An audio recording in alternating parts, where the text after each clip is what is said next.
ராத்திரி பகலுன்னு நேரங்காலம் தெரியாம வேலை பாக்குறோம். கஷ்டப்படுற காசுல அந்த சேனலுக்கு தனி இந்த சேனலுக்கு தனின்னு தனியார் கேபிள்காரங்க கண்ட மேனிக்கு வசூல் பண்றாங்க. இப்பதாங்க நிம்மதியாச்சு.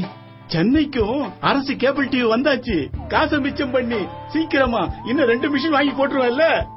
5ம் 10மா சிறுக சிறுக சம்பாதிச்ச காசியா. இதுல கேபிள் டிவிக்குன்னு அளவே இல்லாம பணத்தை கொடுத்து வேதனை பட்டுக்கிட்டு இருக்கோம். நம்ம அம்மாவுடைய ஆட்சியில எங்களோட வேதனைக்கெல்லாம் விடிவு வந்துருச்சியா.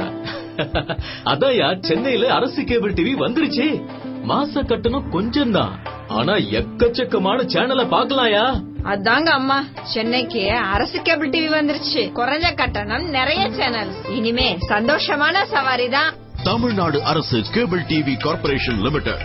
குறைந்த கட்டணம், நிறைந்த சேவை. வா வா வா வா, சென்னையில இருந்து கூப்பிடுற தூரம் தான் காஞ்சிபுரம். இப்பதான் என்ன பார்க்க காஞ்சிபுரம் வர முடிஞ்சதா? கேட்டா நிறைய செலவாகும்னு சொல்லுவ. இல்ல, நல்ல செய்தியோட தான் வந்திருக்கேன் கமலா. இத்தனை நாளா வராதா நீங்கிட்டு இருந்தேன். இப்ப வந்தாச்சுல. என்ன ஏங்கின, என்ன வந்துடுச்சு?